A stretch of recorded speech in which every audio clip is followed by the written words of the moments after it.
these parts. Both of these teams have potential to win, mid-game and late game. Both of them are extremely strong in both of those phases of the game. And indeed, I'd say Lions might even be one of the best late game comps you could have.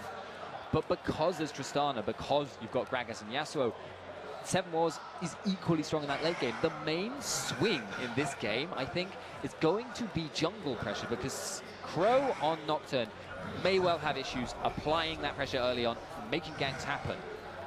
That does mean, obviously, that Vi has a lot of opportunities to do the reverse of that, to be really influential, to do a lot of damage early. But the lanes actually go the other way. So if Nocturne is able to get even, one good counter gank off against Dyke, that could put them ahead. Well, I will say this about Nocturne. He's one of my favorite junglers in the game. She's discoing. It's Disco Inferno right here. Yes, it is. It also looks like she might be dying. Well, hopefully for Yuri's sake and for any of you Lion Gaming fans out there, that won't actually be the case. But we're going to see Thag actually go ahead and start over towards his blue buff here. And we're actually going to see Crow start at his red buff. So it looks like both junglers will be able to visit this top lane around level 3 here. And I definitely want to assume that, if Park can get an early advantage, it's going to be definitely hard for Xanatans to really do anything against him, but also vice versa, depending on how this matchup really goes here. Yeah, if you end up in a 3-on-3 situation, actually, in this top lane, thinking about it, I'm a little bit puzzled as to who's going to come out ahead, because Yasuo has a lot of damage and a lot of CC if he's ready for it, but I think most likely Crow won't have expected Vi to start at the blue buff, because that's fairly atypical nowadays. And you may actually see Vi be the one doing the counter ganking here, and if you can snowball Renekton against Yasuo, there's not a lot he can do against it. Well, let's see how this game goes. We already saw Xanatans play really well earlier on. We saw Porky play his Mundo perfect down to a T. And I want to see how this game really develops. You're also in the bottom lane, because Alistair, we hardly ever see him. I mean, I think OGM was the last time I saw him I can recollect right now. And he's already being aggressive here, pushing Kimmy out. They do have sustain that, Seven Wars doesn't have towards this bottom side of the map. They're going to Yasuo push the lane really quickly with that heal and with Alistair's passive right now. And he's looking to be aggressive. He's looking to hit level 2 here and actually go for the fight. And it looks like Seven Wars just going to back out, not let them get that opportunity. But they do get the pushback onto Essa over the wall. Not really intended. Totally out of XP range. Worth it. Totally worth it. Totally worth it. But let's see, he's forced to back away right after that. And we're going to have him actually start with a Doran shield as well as Kimmy. Yeah, Doran's shield start now is pretty much standard. You basically now need a reason to not go Doran's shield, because it gives you so much lane trading potential compared. If you're in a 2-on-2 for any length of time and you don't have that, you're basically screwed, and that's really, really bad.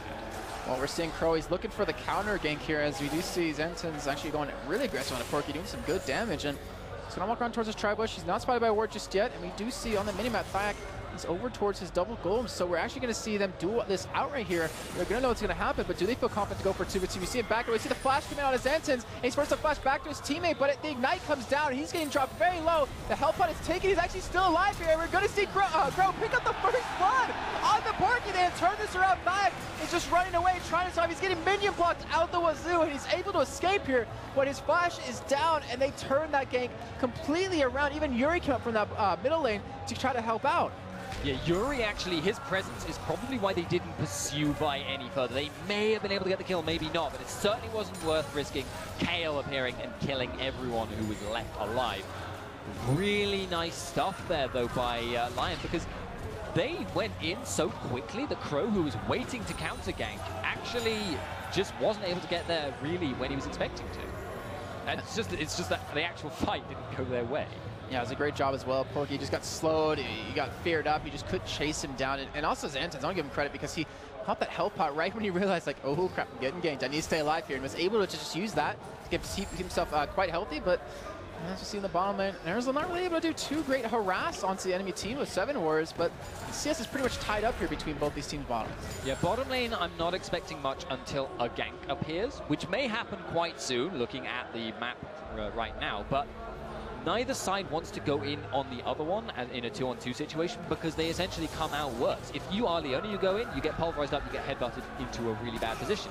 If you are Alistair, though, and you go in, Lyon is going to counter-engage on your AD carry. So it becomes a farm lane, and they're actually both fantastic late-game AD carries anyway. And Porky, I mean, he just got back to lane, and he did where he was the first death for Lyon, and Zenton's was able to get the first blood, but you can see the trading potential out of Renekton was just completely able to outscale him right there, completely coming out ahead in that one. And we see Zenton's going for that Vampiric Scepter to kind of get some sort of lane sustain right now, but Bob, just like we were talking about before, 7 Wars still really hesitant to go for an engage here. We do have, you know, Thyak, he's in the vicinity to help out if he needs to. Crow is really not as close as he'd want to be, but it's been a really quiet game so far, and we kind of should expect that here in this best of 3 because the winner of this game goes on to play against the winner of Millennium and CNB. Yeah, both of these junglers here have the potential. I mean, Vi has a little bit more potential early on than Nocturne, but the thing is, both of them are perfectly happy to just farm till 6, and none of the lanes right now are looking too easy to gank. I think Vi is thinking, I don't really want to gank Yasuo because Nocturne seems to like to counter gank that area. So they're just going to be happy to leave it as it is and farm till 6. When they've got that 6 though, expect things to happen because both of them are huge and quite long cooldowns. And that's when we get to hear the scariest sound or the most fun sound ever, depending on what team you're on out of Nocturne, using that darkness to really get into a fight. And I'd imagine middle is like the only lane who'd really want to gank with that, since top lane is just so damn tanky and bottom lane has such great escapes. But you're seeing a little bit of harass come out of 7 Wars. They seem to be getting a little bit more comfortable here, maybe favoring their chances a little bit more here. And you can see, look at the AD carries, both still have their health pots. That's kind of showing you how little harass both these teams have been playing there. Yeah, there's just no point in them trying. They will both be unable to make an all-in happen, both be unable to make any harassment stick, apart from just, you know, casually doing it in order to keep people honest. So, as you mentioned before, I think mid lane is probably going to be the focus post level 6. Yasuo maybe will get ganked again, but it's very, very tempting to go for a Kayle when you've got Gragas there with the ultimate to set up. And I like what we're seeing actually out of Brewster as well, because he started backing in range of Lyon. So they knew he was backing away. Obviously, Lyon knows that Crow started over towards that red buff, so they know he's going to be over towards the top side of the map when that happens. And it'll most likely be level 6, but also gives Brewster the time to buy up, get back to lane, be there in time to able to protect that blue buff. But right now, we're seeing Crow actually head down towards the bottom side. He's actually not going to be going for his blue buff here, and he's looking for a gank bottom. He's right by the tri-bush. I'm not sure why you would necessarily just stop right there. You might as well just walk through it because you're going to be seeing if there's a ward there. But he's looking for a fight here. They're looking for a kill to see it, but instead, just going to back away. Just going to go back to farming here. And that blue buff's still up right now. I'm actually surprised that he's leaving it up this long because they know right now that, you know, Brewster's still middle. Hasn't picked up his blue just yet. Yuri has his. There's got to be something up here. Yeah, there is actually some action in the bottom lane. Yeah, we do see Sia actually go in onto Kimmy right there. Kimmy's being forced away. He's actually getting tracked down really well. He actually uses the Octarn ultimate used mostly defensively as he's trying to go for the engage here, but the range is just too short. But either way, just that aggression, ultimate being used, forces them to back out, and it keeps Kimmy alive. But that is a big ultimate to lose out on if you are a pro. Yeah, I think Nocturne Ultimate is going to be significantly longer cooldown as well than Assault and Battery. I will just double check that fact, but yeah, there's about a 30-second window now where Vi is going to be able to make a gank happen regardless of what happens. Essentially, even if Nocturne is there to counter gank 2-on-2 or 3-on-3 situation, they will come out on top. I would love to see Thyak try and take advantage of that, but there may not be an opportunity. Yeah, definitely may not, and right now we see the Crow heading over towards his blue. We see Thyak heading over towards his red, and we're finally going to see Brewster pick up his blue here. And I have to give him credit. You know, considering being a Gragas into a Kayle lane, he's been doing a fantastic job of farming. Currently with a 10 CS lead.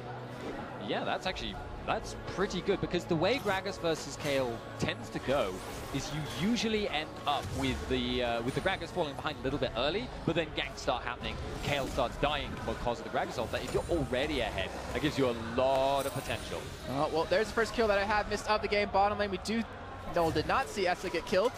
And that will be finally a break in the wall here for Lyon, actually able to finally push out and get the kill onto someone here. And that might have given them a nice strong advantage. He did return back to lane with that BF sword, which might exactly be why he was able to pick up the kill. But what is Essa going to return with? And it looks like only that Avarice Blade at the moment, unless he's waiting for that BF sword. Yeah, I'm a little bit puzzled if it's only an Avarice Blade, because that seems, oh, full Shiv.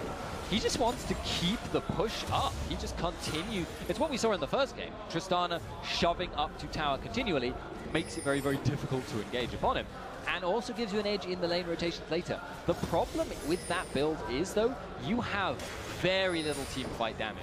I mean, it's almost irrelevant the amount that Tristana will do, you know, in that level 10-ish doldrum period without a major actual damage item. I was actually curious what he was leveling as well. He's going for his explosive shot, his E.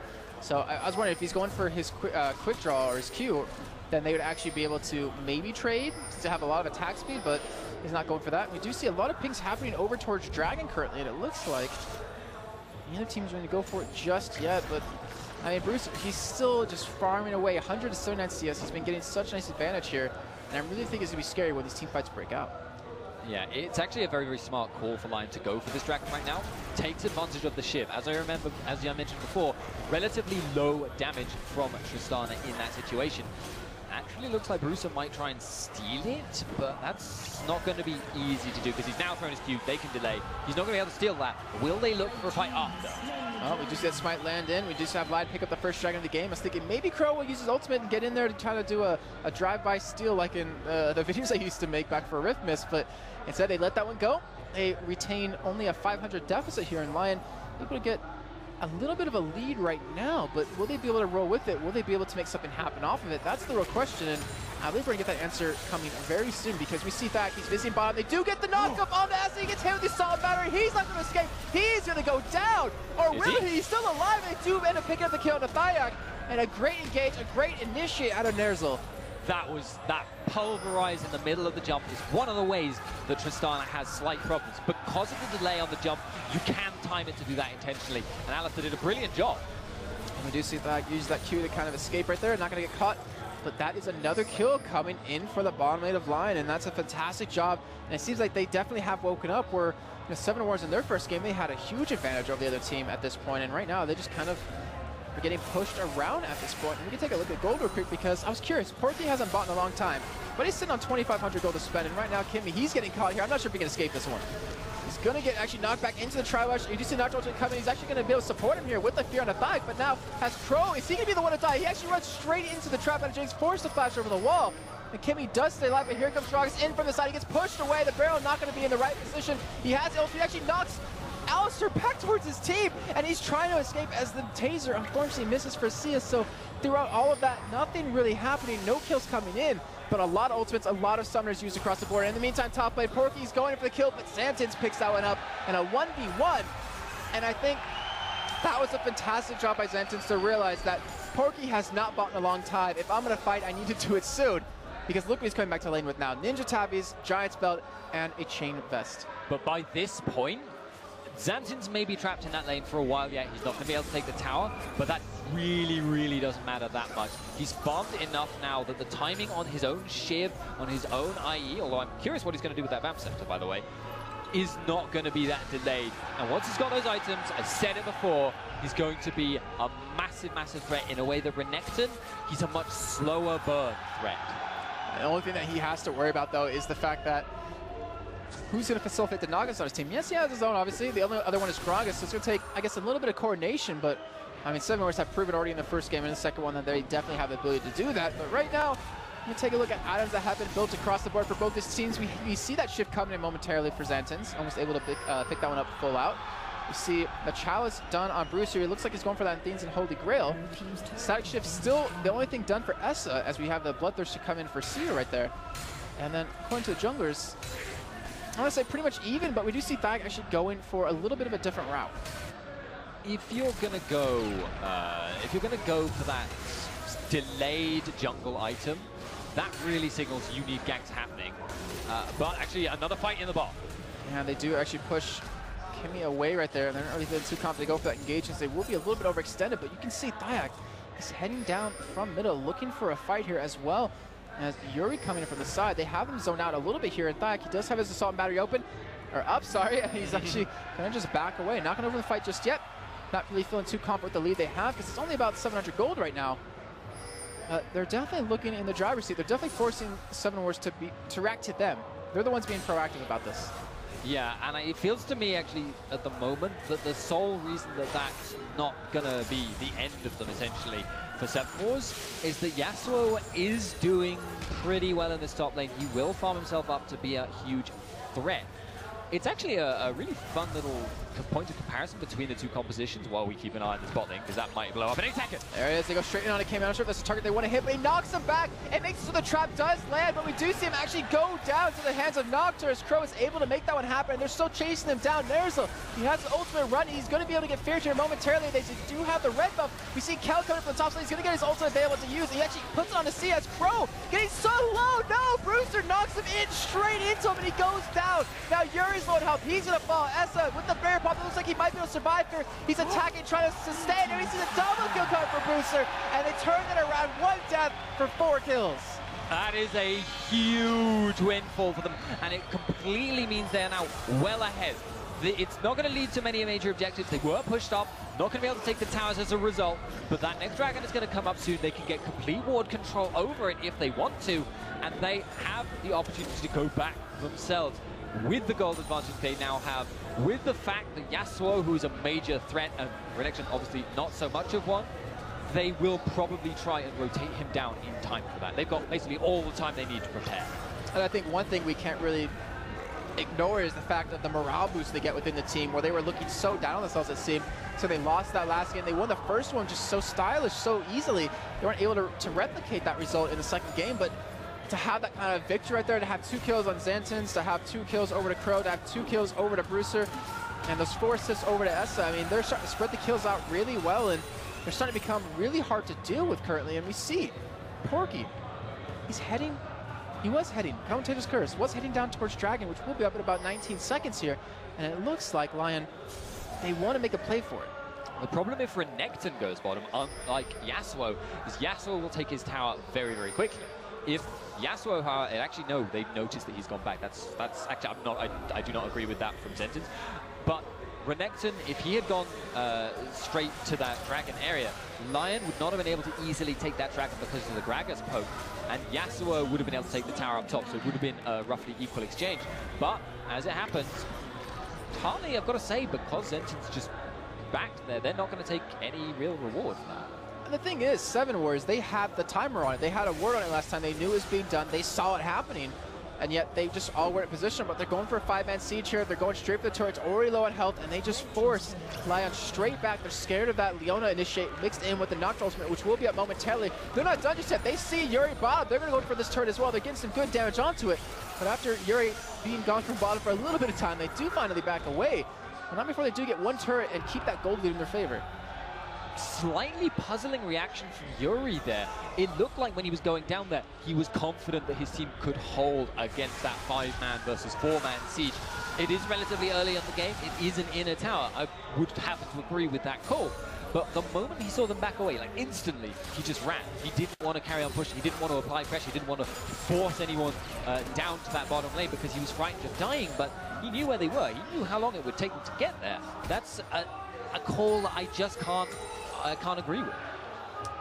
Well, obviously they're the only ones to really know why they did that one, but fortunately for Lyon, they're still far, or not far, but they're still behind in this game. And let's take a look at IEMs real quickly, because they have started to develop a little bit. We finally see Essa going towards a little bit of damage, going for those Berserker Greaves and that BF sword. And we also see across the board for both teams that a lot of major items have been completed. We're at that point in the game where they can really start to turn tides of fights. Yeah, major items at the moment. Looking towards the first major AD damage item for Tristana, and getting that Bloodthirster on Jinx. Those are huge, huge items for those two. Once the Lich Bane is completed on Kayle, I think that is going to be when Lyon are going to really start looking for fights, because that item is incredibly good. Yeah, I love seeing the different builds of Kayle. Like, that's why I like her as a champion, is the fact that you could go for the attack speed, you know, like we used to see the Leandri's Natural Tooth kind of build. You can go for burst damage like Shusha used to do back on Dragon Boards with the Death Cap and the Void Staff. Or you can see this kind of build with the Lich Bane and the Natural Tooth to try to go for that ridiculous on-hit spike damage that we already saw Esther take quite a bit off of. I mean, he's down to about a third life from just one little combo off of Yuri by that turret, and he's almost dead. And that shows how much damage he's going to do. And I really want to see how this fight, or this game does progress here, because we're about 20 minutes in, and it's really not in favor of either team just yet.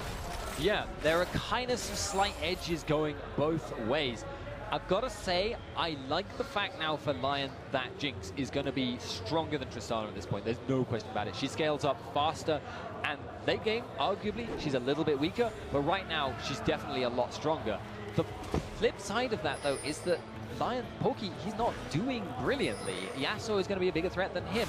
But the flip side of that is that Kayle is going to do more sustained damage than Gragas. So there's so many kind of odds and sods. It's impossible to call a fight ahead of time. And so much of it's going to come down to execution, catches, and lane rotation. Speaking of which, Gragas is actually, no worries about it. He's just going to... I thought he might get entrapped there because Jinx was kind of circling around him on the map, but he just walked out. That's probably like the most mobile fat man I've ever seen in my life.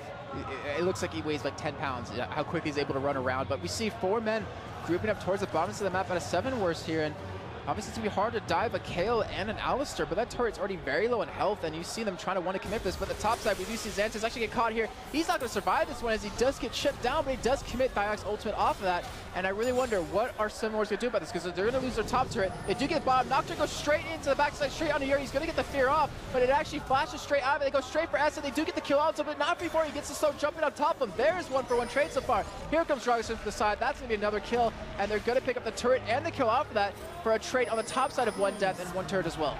That gank on the top lane set everything in motion there. It meant that Lyon knew they needed to take, so that they could take that top tower because no one would have been able to rotate there in time to stop them. They knew they were, as a result, sorry, 7 Ward knew, they knew that they could dive that bottom lane because they had Leona in the area, they had Nocturne in the area. It was a 4-man gank. But I think Lyon have come out ahead basically just because Jinx is sat in the mid lane. Yeah, somehow, I don't actually know how she got there from bottom lane, but regardless, she was there. She was actually mid the whole time. She was mid the whole time. Yeah, oh, so it was Kayle in the bot lane. Oh, we see a card there by the Gragas ultimate. Actually uses the flash, uses the barriers. Actually able to survive here. They're not able to chase him down just yet. Yasuo coming to the side. Doesn't have the knockup. He goes straight for Porky here instead. Does quite a bit of damage onto Porky, trying to juke them out. He will go down as Xanthus. And right now, Fi gets caught. Gets the ultimate for Xanthus. Look at the damage that just came down top of me. Them away, but they do get that one crucial kill on the Porky. They do force Lyon back. They force a lot of summoners out of the hands of Lyon. And will they go for Baron off of this? That's a risky call for them to make. If they go for it, it's a brave one because Alistar will jump into the middle of this if he finds out about it. They can follow it up. They have got Kayle.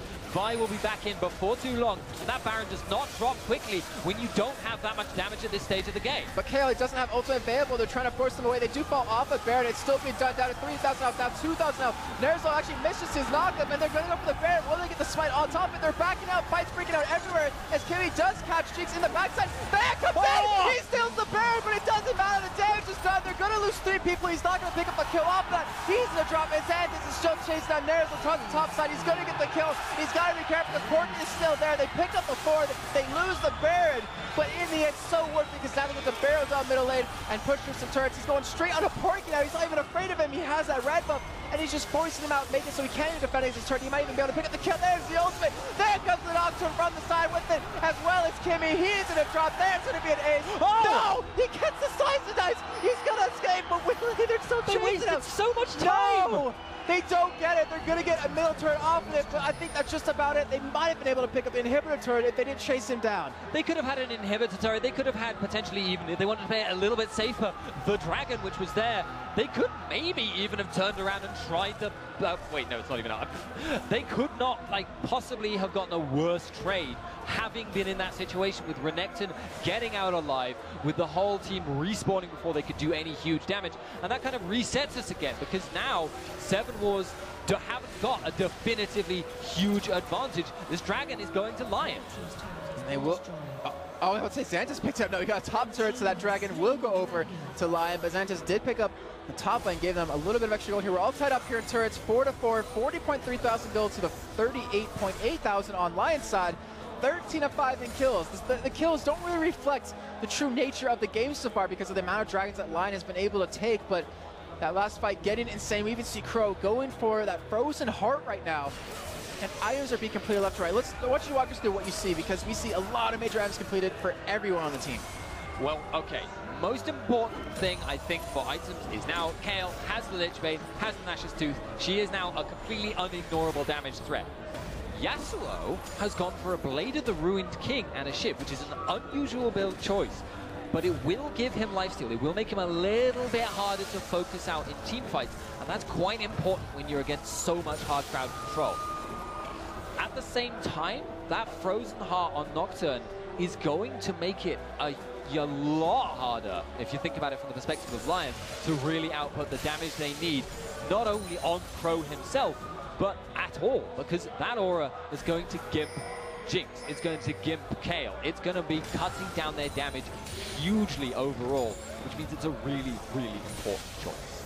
Yeah, very true, and he's limiting so much damage, just like you said, with that item. As you see, Porky, he is getting shredded apart because that last wisp that Denson was able to pick up, he just does not care. And that is Porky going down. That opens up a push. But look in the meantime, look what Lyon are doing. They're going for push down middle. They're actually second guessing themselves. They're starting to back away. But you see on the minimap, 7 Wars, they started to back as they saw Lyon pushing. But when they noticed they were going to stop doing that, they're going to continue to push this top side. And Crow, he's the man to defend it, to keep them from falling back. And that will be another turret going over for 7 Wars. Both teams thought it was a bad idea to try and base race, but the fact that Lyon decided to back off and Nocturne found them and stopped the recall, it just means they've lost another couple of major objectives. They could even potentially lose this tower. Porky's not up yet. Oh, there's he goes in and try to get that engage on. You see Xantix doesn't really take that much from Kale right there, and they're starting to back away. The Notch ultimate just used defensively. Porky has respawned in, but they're still able to take the turret lead here. They're able to get a little bit more of a lead overall in terms of gold. And this is getting really dangerous for Lyon. They are so close to slipping to the point where they will lose this game. They will be out of Intel Extreme Master Sao Paulo, and we will see 7 Wars advance on to play against the winner of Millennium and CNV. Jason, they're being pushed back on their heels at this point. They keep coming out slightly behind, and I feel that might be what's affecting the mentality of their decisions. I think that might be why they retreated from the base race, even though they have Jinx, who is Tower Destroyer #1. Ooh, Gragas, he is being very, very greedy right now. Oh my god! He lowers the back with the body slam and the flash, and the ultimate knocks away the rest of life for doing anything. But Sia's attacking Crow as she gets engaged upon by Yasuo. He doesn't get the kill just yet. He does get forced away. He's so low on life. He's gonna escape right there, but they're not trying to check. Kenny picks up the kill to Sia. Ezza comes back over the wall with the rocket jump, and then the knockup on a Naruto. He's not gonna escape. That is gonna be 4 kills for Zero Test by 7 Wars. Look how damn low they are, but they're gonna push us. They're gonna get an inhibitor off of it. It's an inhib at the very, very least, and they might actually be able to take the second one. It depends if they can regen up enough to tank another tower. Yasuo is actually going to go bot lane. They know they don't need any more than the 4 men here. They will take that inner tower on the bottom side, and they'll take the mid inhib. They've suddenly put themselves well ahead on map pressure, and the Baron won't be far off. And you just talked about, the Frozen Heart and how effective it can be. And if you look at how low on everyone's 7 Wars is, if that Frozen Heart wasn't there, I wonder if this fight would have been completely different in favor of Lyon, because that attack speed decrease onto the 3 major damage dealers from Lyon just completely, I want to say, save them. And the broken, messy kind of fight, that's where your attack speed becomes the most important. That's when the sustained damage of Kale and Jinx becomes the most important thing, because you've got so much time to output it. Having a 20% decrease on that for the entire duration, that becomes more significant proportionally than it ever would normally. All right, well, we're 28.5 minutes in here. I think we're finally going to have a little bit of a breather right now. We can slow it down a little bit because Baron, about a minute respawn on that. You have about a minute on Dragon as well. People pretty much have, I don't want to say full builds, but majority of their full core item builds finished for both teams right now. And 7 Wars have been winning these last couple of engages. They're now up about 6,000 gold as well. And we're getting to the point where Baron, that's going to be the next point. That's going to be the decider of this game. And last time, Theric was able to steal it away. Last time he was able to steal it away, but it was such a close thing. I don't think he actually got it with his smite that time. Correct me if I'm wrong. No, he did not. He did not. He smited a little bit earlier, but he still got it in the end. But it cost him 4 people. Yeah. Porky was the only one to retain it, and then he ended up losing it not that much later to Xantix. Yeah, it was a very clutch situation, and it could have gone, if the Baron buff had gone the other way, which would be so easy if you've missed your smite already, that would have been disastrous. In the next Baron fight, though, it's much more likely to be on equal terms. Lyon will have to contend with the mid lane push, but they can stay in the mid lane, keep the minions pushed up, and not worry about their other side lanes. Obviously, we are now in the 2014 season, so the patch changes means they don't have to be concerned about continually pushing side lanes. Now, that means, of course, they can then contest properly for the Baron, because they can rotate in very, very easily. There's going to be a lot of wards thrown over the wall, I think. Yeah, a lot indeed, and right now there's no teleport on either team to really kind of split push the style right now, and you see Seven Awares, they want to go for it, they're edging for it.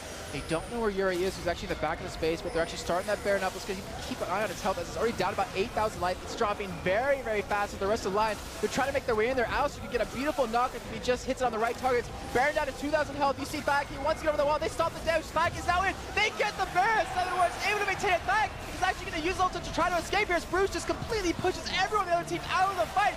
And you see Lyon dropping one by one. See him, the ultimate out of KO isn't enough to keep him alive. And Seven Awares, even with that beautiful knockup out of Nerysol, they're going to take the ace off of that. They're going to take Baron, and they're going to take the game. That is a huge fight for them. I don't feel like Lions should have tried to go for the steal. They should have just gone for the engage, but Thyrak was on the wrong side of the wall. He had to jump in and try and steal, but it was a very, very difficult contest. He was lower, I believe, on the level front as well. And there goes the first Sixer turret. There